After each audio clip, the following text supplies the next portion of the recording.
The views and comments of the hosts and guests are not necessarily those of the station. Hello, Philippines. This is LeCain with World News Jam. We bring you the most interesting stories from around the world each week. We just don't give you the news, but we tell you the story behind the news, as well as read and answer your questions in an entertaining and easy to understand way. So please join us on DZRJ 810 AM Radio Bandito TV and get yourself updated with all the interesting news of the week from around the world right here on DZRJ's World News Jam. Watch and listen to World News Jam, Saturdays, 7 a.m. to 8 a.m. Airing on Sky Cable Channel 224 and on all DTT boxes. Simulcasting online on Facebook and YouTube. Listen and watch on your mobile devices. Just search DZRJ Radio Bandido.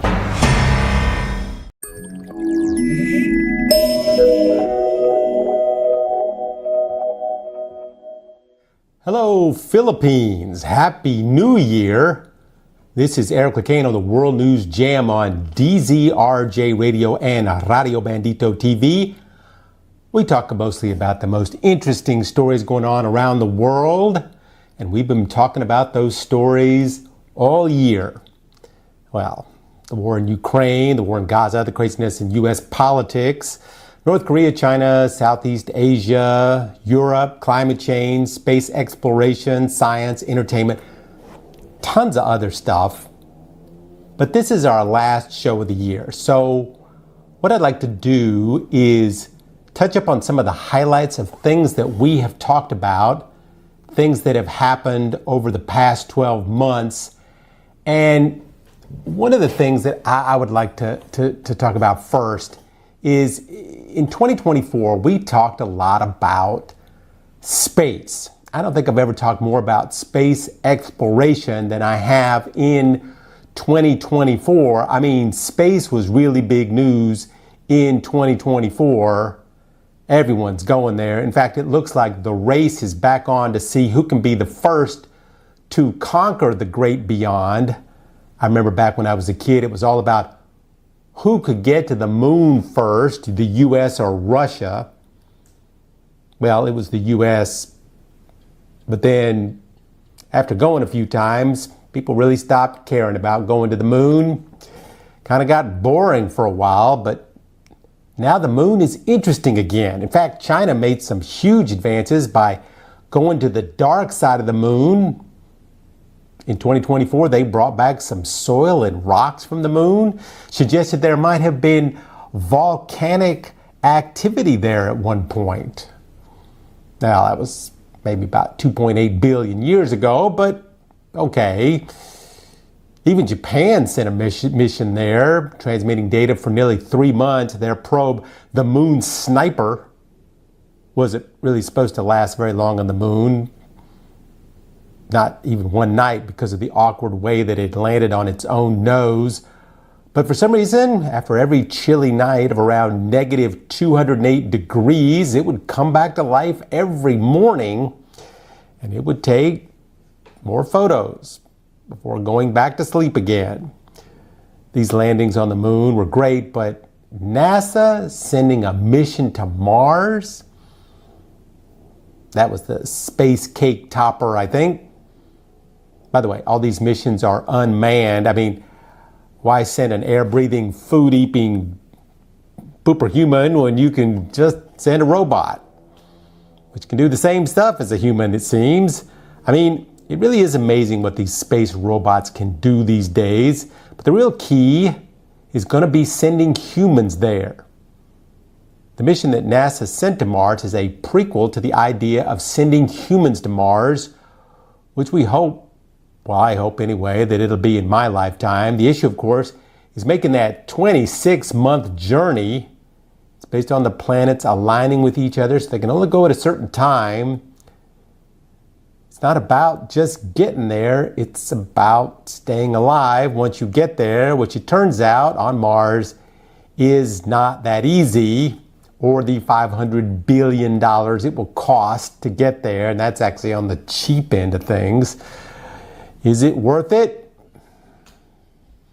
The most recent Mars mission believes they may have found ancient microbial life there. But is there life there now? Well, probably not, according to scientists, but I don't know, sure would be a great trip, wouldn't it? Speaking of taking a trip, it was also a big year for sending tourists into space.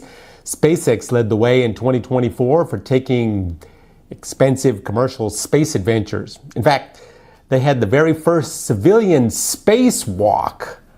They also had the very first person to play the violin in space. They broke the record for the most space flights in a year, was 131. But one thing they did that was very successful in 2024 was consistently landing their rockets back on Earth after going to space. That's pretty incredible what you can do now with these reused rockets. The Falcon 9 booster rocket from SpaceX can maybe be used about 10 times with minimal maintenance.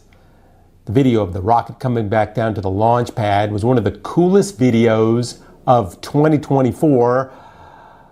But not all rockets have been perfect in 2024. Boeing took a shot at sending up a rocket to the International Space Station. The problem was it was supposed to be a round-trip flight.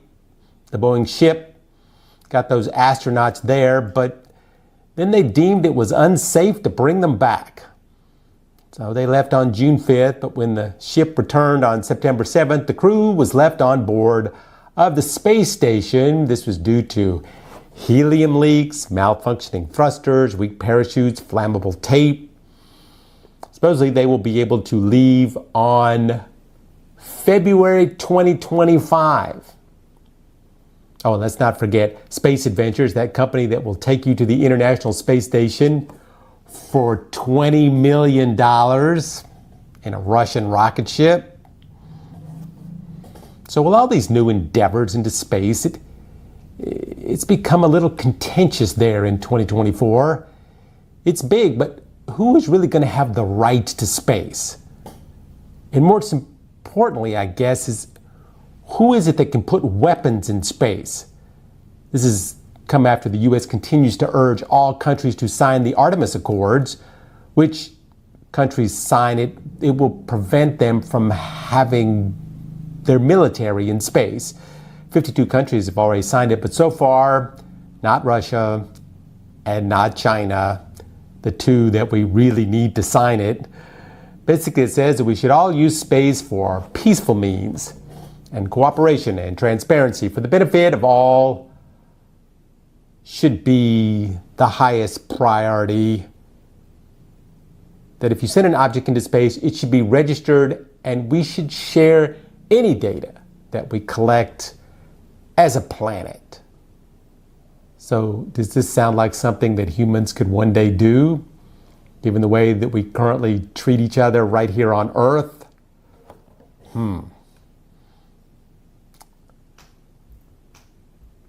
Speaking of how we treat each other in space and on Earth, by the way, this is Eric LeCain on the World News Jam on DZRJ. Let's take a look at how we treated the Earth in 2024 and how the Earth treated us. First of all, the Earth broke the record for the hottest year since we've been keeping records. But wait, I thought 2023 broke the record for the hottest year.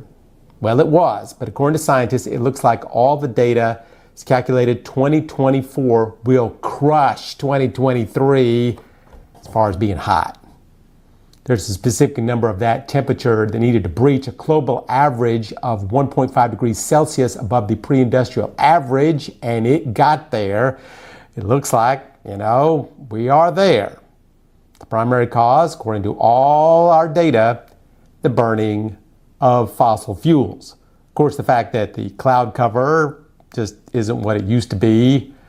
When you look at those maps of the Earth with the colors of what are the hot spots, blue being the cooler than normal, the orange being the hotter than normal, and the red being record hot. There's a lot of red. There's almost no blue anymore on the planet.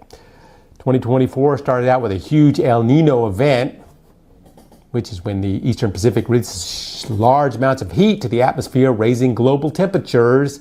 About halfway through the year, the El Nino pattern faded, slowly shifting towards the La Nina conditions, which are expected to begin early next year. Scientists expect the heat to recede, but temperatures have been staying stubbornly high. This autumn was the hottest on record in the U.S. The National Oceanic and Atmospheric Administration said that usually under the La Nina conditions, we do tend to not be as warm. But we're still hitting records, not only for the U.S., but all over the world.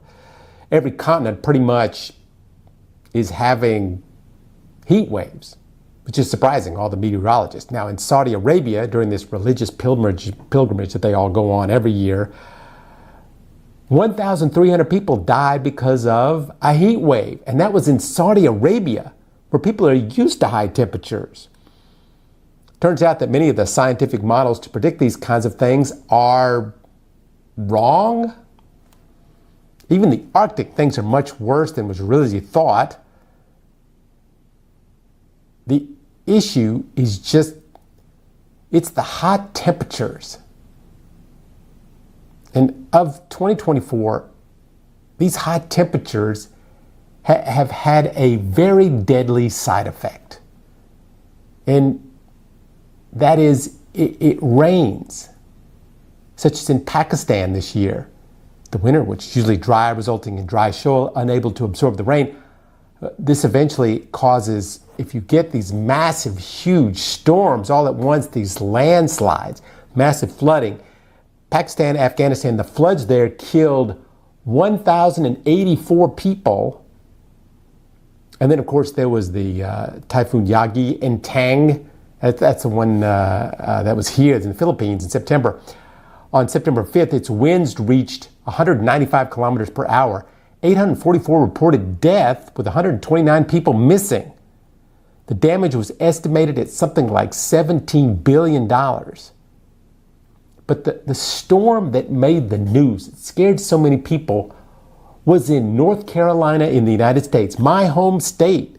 We really don't get a lot of hurricanes in North Carolina, a place you don't really think about flooding or Category 4 winds. People living in the mountains there were completely caught off guard. They were cut off for a while as parts of the mountain just disappeared.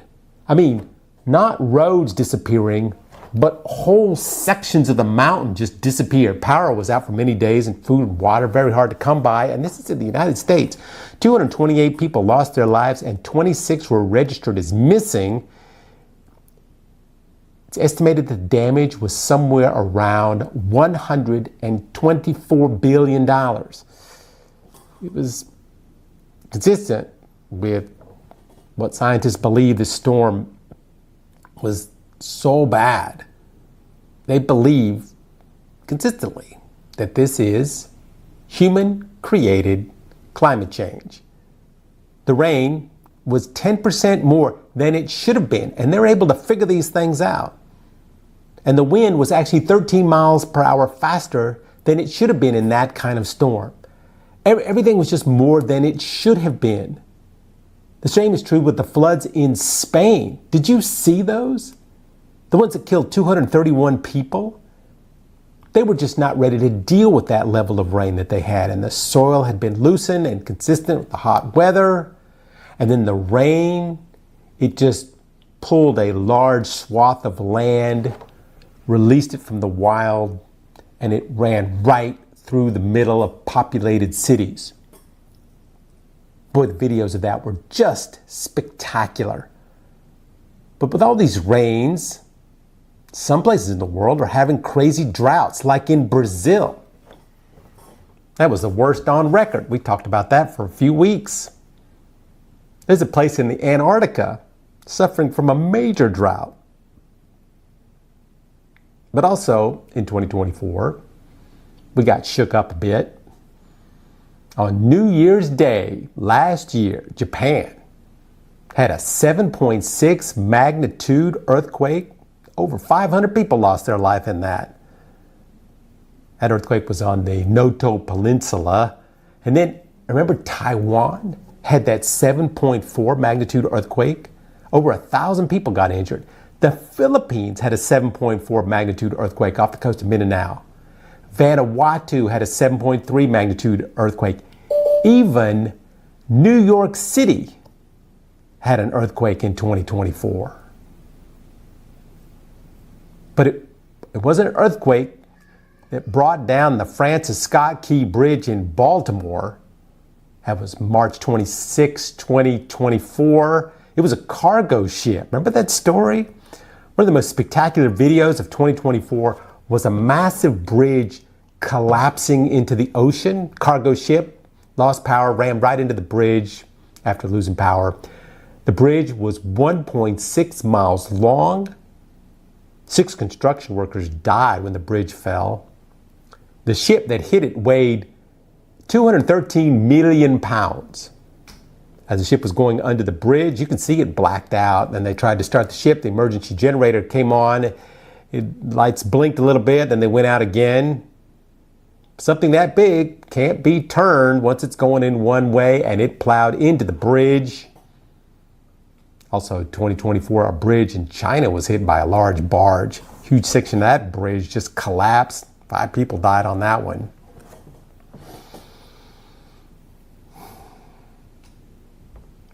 But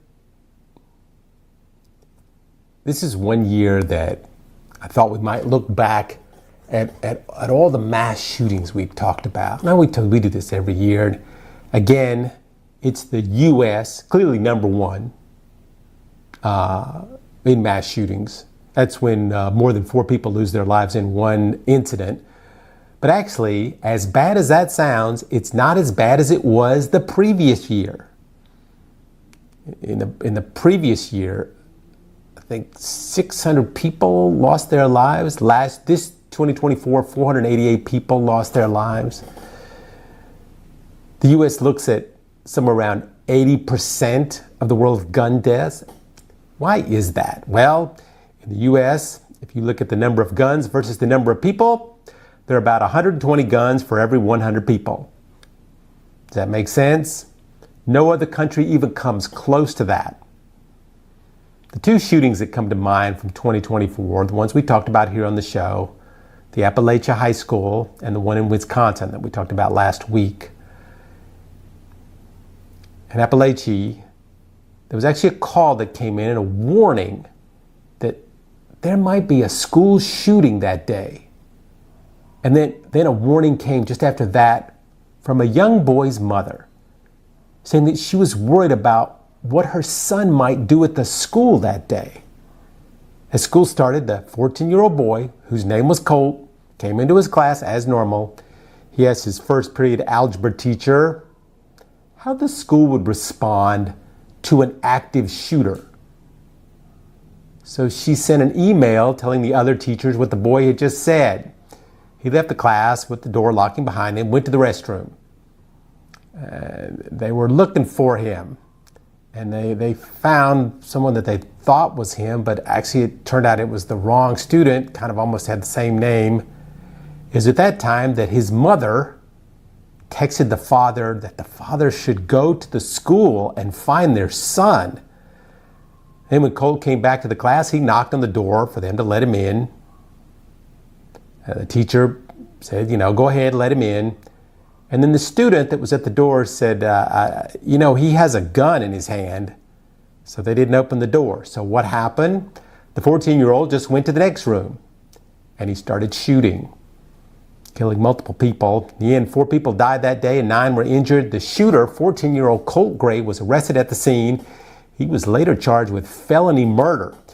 But what was so different in this shooting as opposed to, all the others that we have talked about here on the show, was they charged someone else as well. Someone who didn't shoot a single shot. Someone who wasn't even there.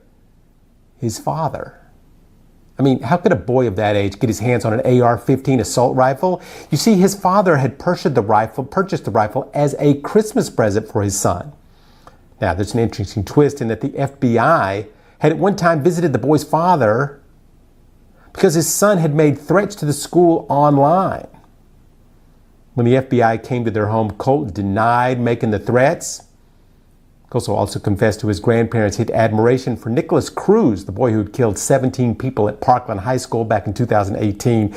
They told people in Colt's life that he should not have a gun and that he should start therapy. In fact, he was set to go to therapy. However, he never went because no one took him.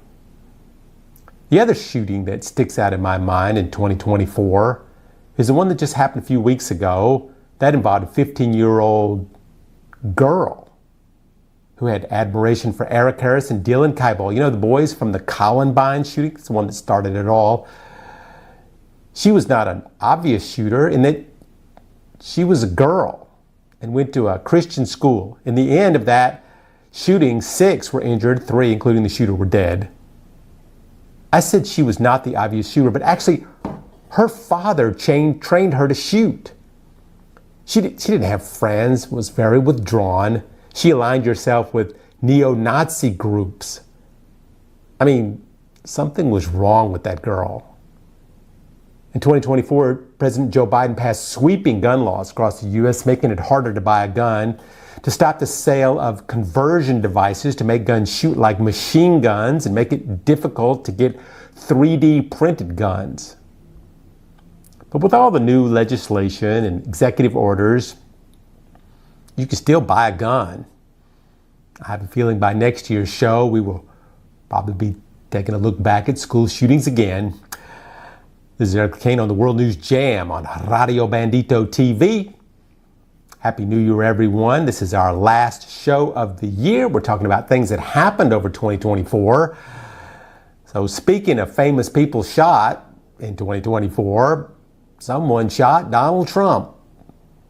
Well, they shot him in the ear. He was at a campaign rally and someone snuck up on a rooftop and fired some shots at the president before the Secret Service got him with a single bullet in the head. The interesting thing about the shooter is that he was not a foreign assassin. He was not a left-wing liberal. In fact, he was a registered Republican who almost killed the most hated and the most loved person of 2024. At the time, Trump was running for re-election in one of the strangest presidential campaigns in history. The campaign was between Donald Trump and the current president, Joe Biden, who had beaten Trump back in 2020. But I said nothing was normal at this election. First of all, going into the election, the U.S. was voting for the first candidate ever convicted of a felon. Donald Trump had recently been convicted of 34 felony counts for falsifying business records to cover up payments he had made to a porn star that he had sex with just after his wife's and their son had been born. The trial was not about sleeping with the porn star. It was about the money he paid her, and that breaks a very strict law on campaign finance. It wasn't like a very close trial. He was clearly found guilty. His defense was basically, everyone else breaks the law like this, so why can't I? Trump was looking at jail time on this. However, in the middle of the sentencing, we got a chance to add something to our list of strange things that happened in 2024. The Supreme Court stepped in and said if the president does anything that's considered an official act, then he is immune from all prosecution. In other words, if he orders SEAL Team 6 to kill his rival, well, he may legally do that. The problem here was that most of the counts that Trump faced in New York are not during his time as president. Also, Trump had several civil cases in New York, including the E. Jean Carroll rape conviction. He was not convicted of rape because of the statute of limitations had run out, but he lost the civil cases in regards to the rape. He also lost a civil fraud lawsuit about lying about his wealth for years. That was before he was president in 2016. In that case, Trump was found liable of lying about his true wealth to banks in order to get favorable loans. Once he lost that case, he was ordered to pay $454 million in penalties. But while this was going on, he was also on trial in Georgia for the scheme that he devised in order to defraud the 2020 election, in which several of his co-conspirators had already pleaded guilty. He was also on trial in his involvement on the January 6th attack on the Capitol and the conspiracy to overthrow the election, and yet another trial that is going on in Florida about the time he stole the highly classified documents and took them to his home there. He was asked to return those documents on several occasions, but later it turned out Trump was purposely trying to hide those documents. That one was actually the one that has the most serious jail time carried with it. Could be years if he was convicted. But some crazy stuff happened along the way of this trial. Trump was given a judge at random that was actually the one that he picked during his presidency.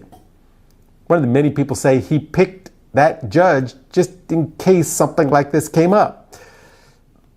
Anyway, with all the evidence and testimony, she decided to drop the case because of the Supreme Court's decision of not prosecuting a sitting president. Of course, many screamed foul because Trump was not the president when he was charged. Same as in January 6th case. Most of the things were did after the election, even though they kept saying, well, I'm immune to all prosecution, which it's very flimsy. You know, Trump was the front runner for the Republican Party. Now, leading up to the presidential election, there's this primary where all the candidates come together and they debate each other to persuade the people to vote for them to be the Republican candidate. Most crazy stuff that happened. The Republicans had the debate, but Trump didn't even bother to show up. He was actually doing events on the same night as the debates on another channel. Even not showing up to a single debate, Trump won the nomination. In the end, it was someone from his own cabinet running against him, Nikki Haley. Interesting enough, not a person from Trump's previous cabinet was even supporting him publicly, and several of his close advisors were either in jail serving sentences or were currently indicted. Now, the reason I bring all this up is this was just in 2024. All these cases and indictments and convictions happening in just 1 year, the same year as the election. On the other side, we had Joe Biden, the current record holder for the oldest person to be president. And it wasn't just Joe Biden that was old, that was kept everyone pointing out that he was old. Anyway, at the time, Biden had an extremely low approval rating. Even he had been able to repair the economy at the time of COVID. People still looked at him as a failure. There were several wars going on. Price of eggs was at an all-time high, even though it really wasn't. We just said that it was. Even the stock market had record highs. But people still thought the economy was in a bad place. But then the election took another twist, and that's when the debate came up. Now, in the past, debates very formal, cordial, but remember, this is Donald Trump we're talking about, so rules were put in place about the microphones and who would get to go first. So finally, the debate happened, and everyone was looking to see if Joe Biden had it in him to go up against a guy like Trump, which I have to say, in his debates, doesn't always tell the truth. And then he gets mad at the moderator when they point out his false statements. Anyway, Biden made a mistake during the debate, and his sentence kind of faded off, and it sounded like an old senile man. Didn't really matter about the rest of the debate. What mattered was that one sentence. After debate, well, the Democrats started ganging up on Joe and telling him, you know what, it's time for you to quit the race. So that's what he finally did. Just 100+ days out, President Biden quit the race and endorsed his vice president, Kamala Harris, a woman, a black woman running for president of the United States. So now, instead of two old white guys, we had a somewhat racist white old guy who's convicted of felons running against a black woman who was a prosecutor. and we're just 100 days away from the presidency. By previous election standards, this was insane. Now, most people didn't even really know much about Kamala Harris, except that she was a senator who used to shred old white dudes at those Senate hearings. But let's see. Well, the first debate, she clearly shredded Trump. Even Fox News, which is very pro-Trump, said she beat him pretty bad. In the debate, well, leading up 1 month mark, she had actually raised $1 billion. The polls had it neck and neck, dead tie between the two leading up to the election. But if you're looking at the past, you see the incumbents' approval ratings, that pretty much decides how they will do in an election. And Biden's approval rating was around 40%. Now they switched to Harris. But was it soon enough? Did she do enough to win the votes of those 7 swing states that actually decide the election? The answer is no. In fact, I don't think it would have mattered what she did. The poll numbers were just too low.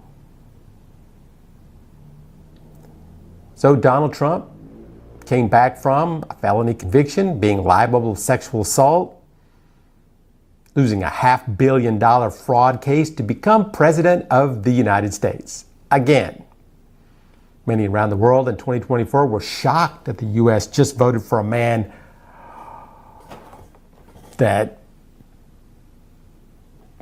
had a felony conviction, but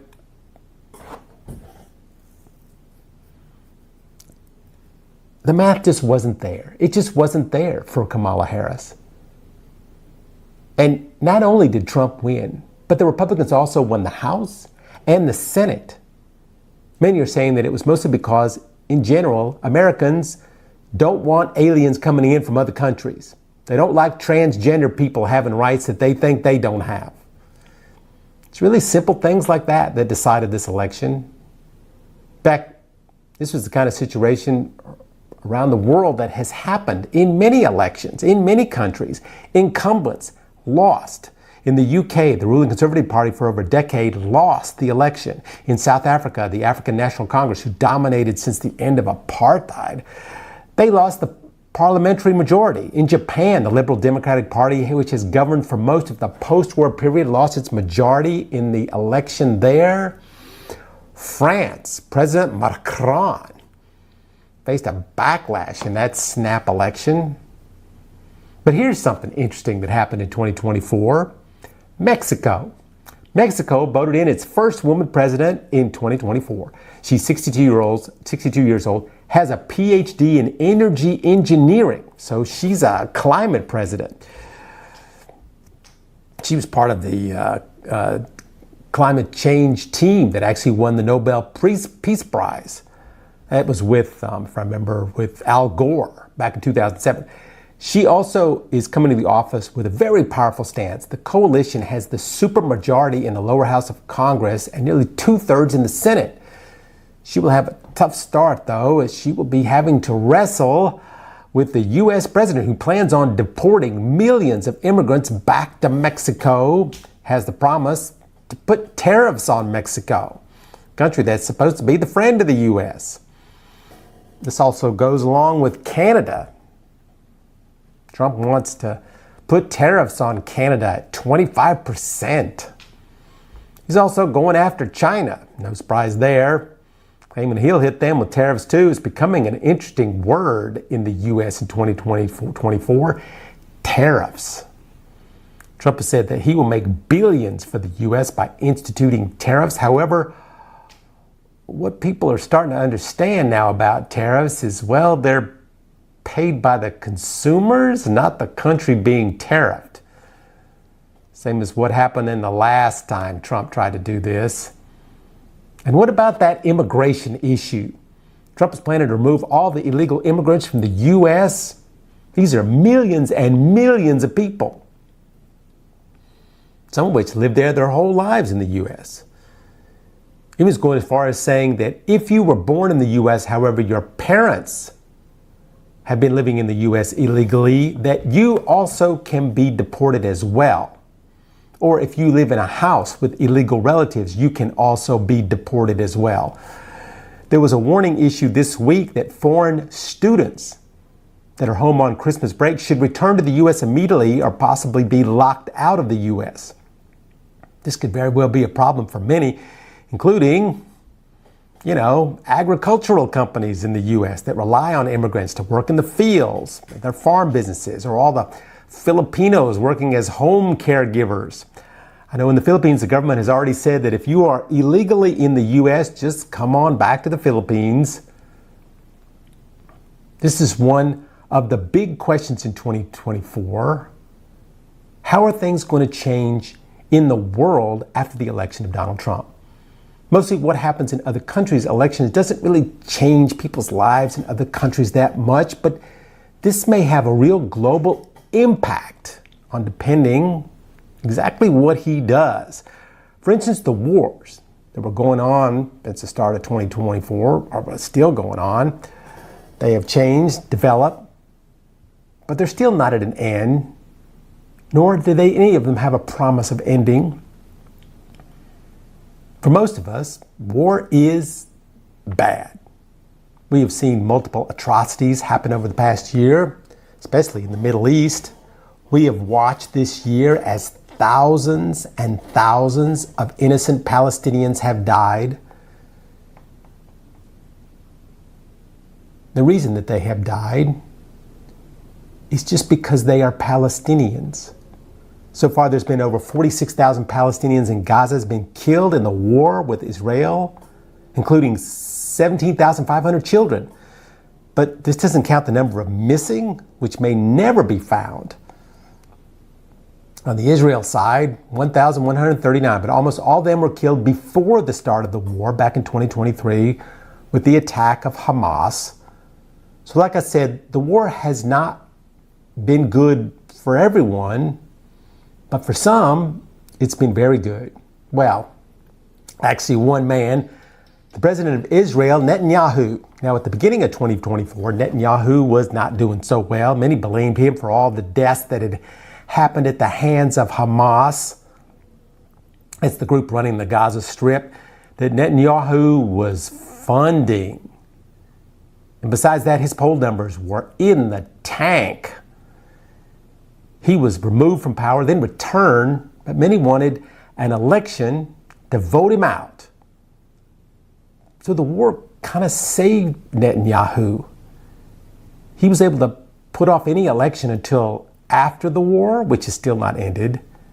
And this war was his chance, a chance to shore up power for his government, especially those right-wing conservatives in the Israeli parliament now.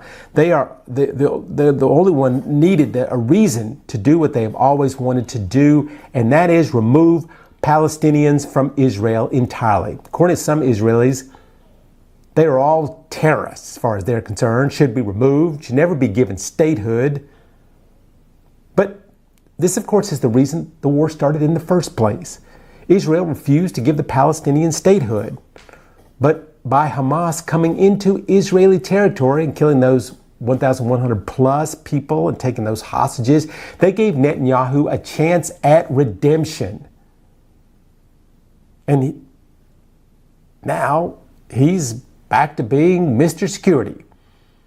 Although there's still some sticky points. The hostages, for one.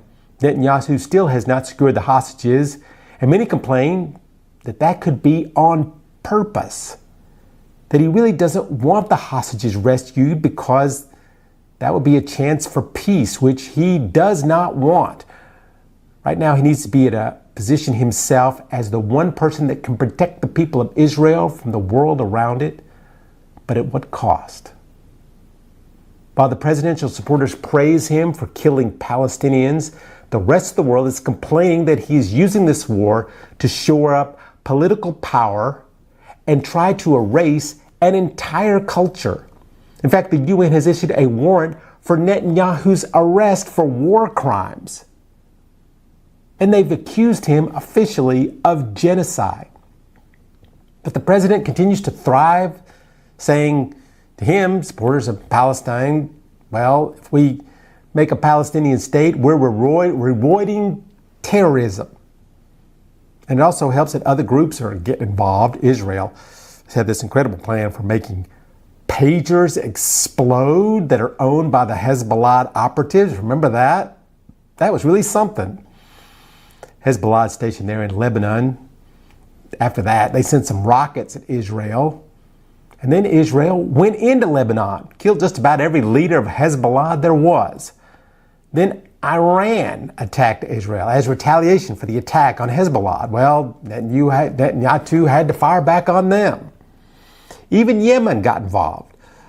But it gave Netanyahu this look, it's us against the world. Now the leader of Hamas is dead, the leader of Hezbollah is dead, and the supply lines of arms from Iran has been severely disrupted. Part of this has to do with the country of Syria. 2024, Syria's leader, Bashar al-Assad, was chased out of the country. This is one of the biggest shocks of 2024. The family that rules Syria for decades under a brutal regime was overthrown. Now the opposition is in power in Syria. Whether that's better or worse remains to be seen.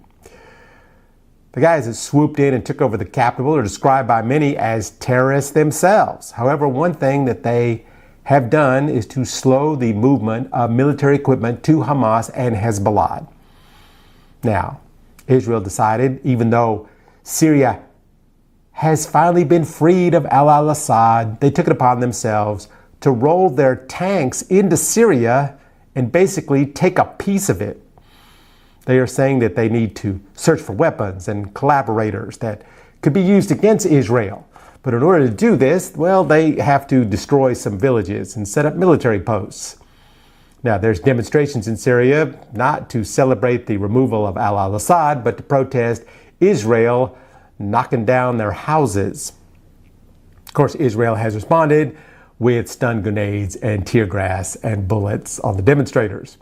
Now, Netanyahu said that this was temporary, but then just said the other day that maybe Israel needs to stay for a while for security reasons, which is starting to sound a bit like a Russian president we know.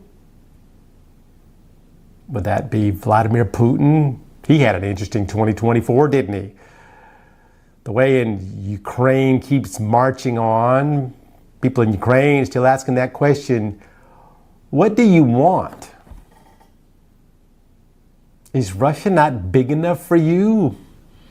This comes after a consistent bombing of non-military targets by the Russians, going after people in rural areas that really don't have much to do with the war. Sometimes it doesn't seem to make sense where some of the bombs go in Ukraine, hitting targets they know are civilian areas. But after years of this war, neither side's really given an inch.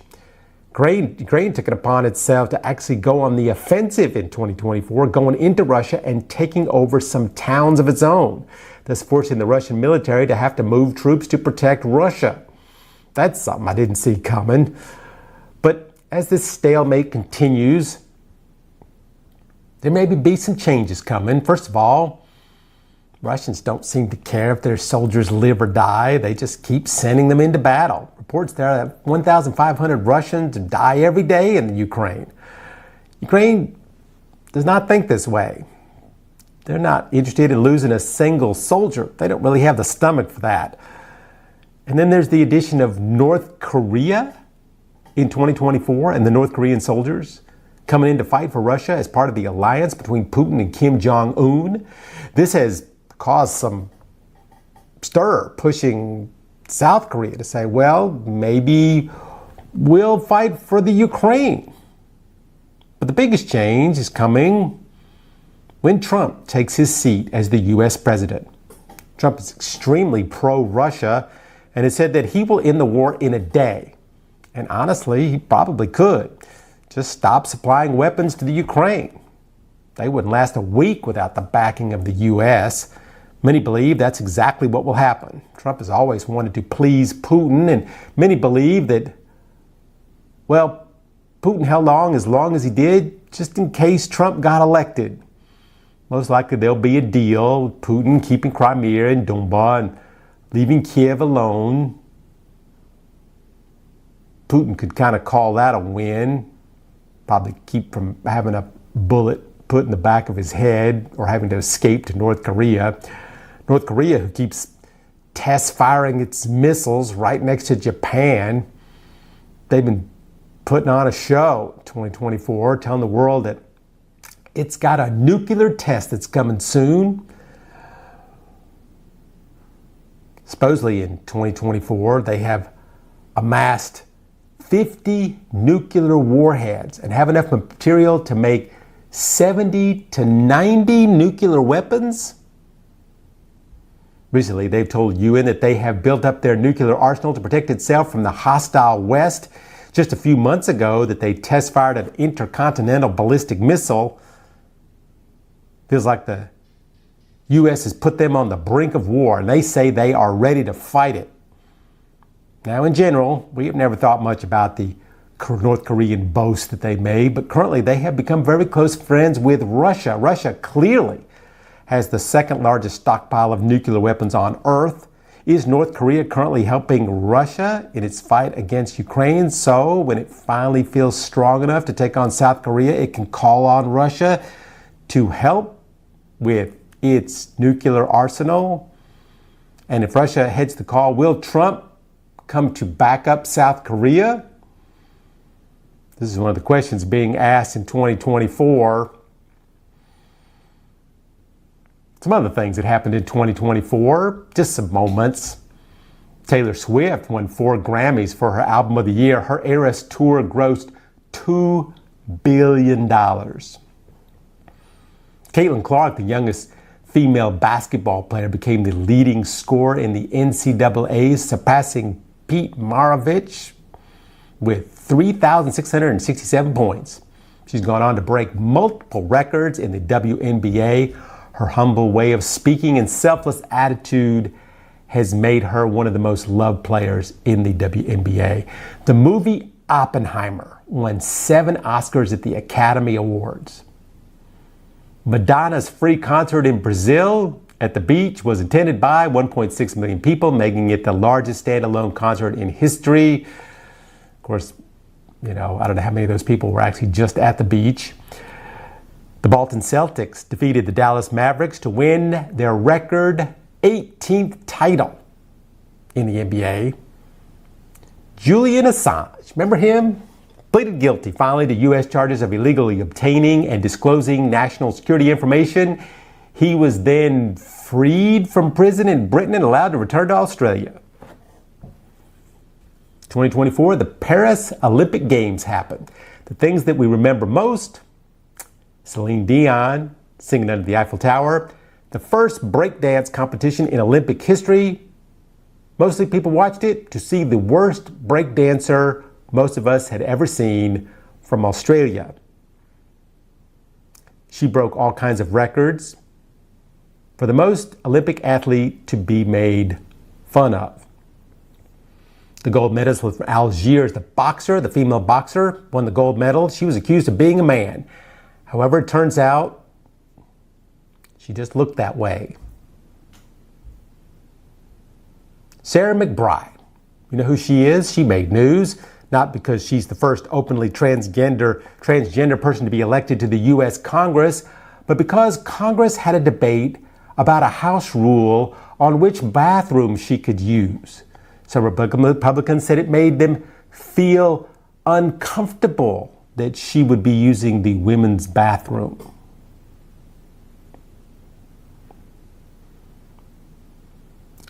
We had some notable people pass away in 2024. I talked about him a couple months ago. Liam Payne, 31 years old. He's that singer from One Direction, jumped out a 3rd-floor window. Basketball Hall of Famer Dikembe Mutombo, known for his shot blocking.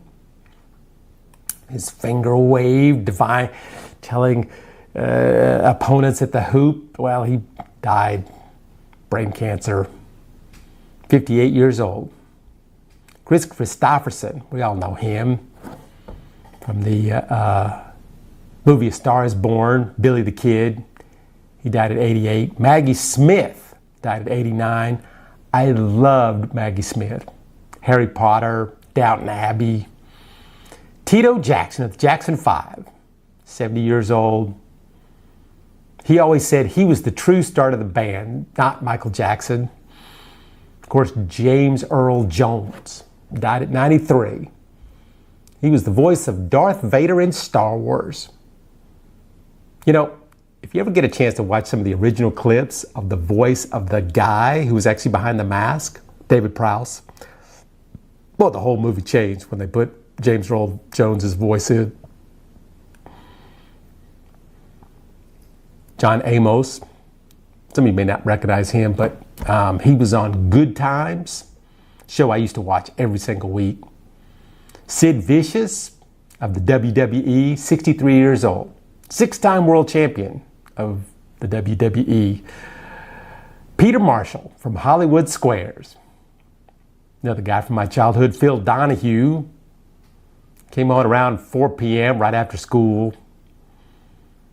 Wally Amos, the guy who invented famous Amos cookies, 88 years old. Bob Newhart from the Bob Newhart Show, loved him, 94 years old. Shannon Doherty from Beverly Hills 90210 and Charmed.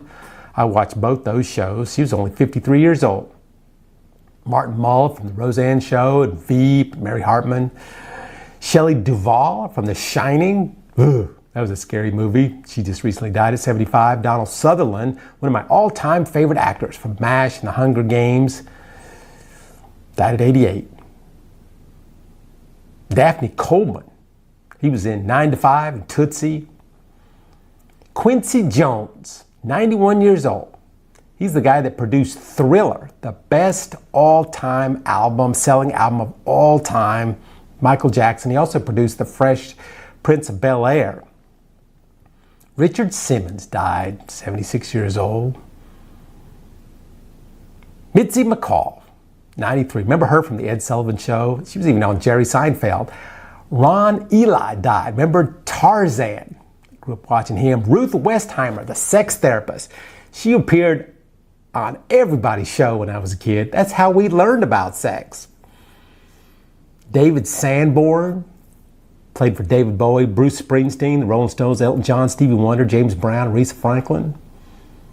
Won 6 Grammy Awards. And of course, let me just not forget Alex Navalny.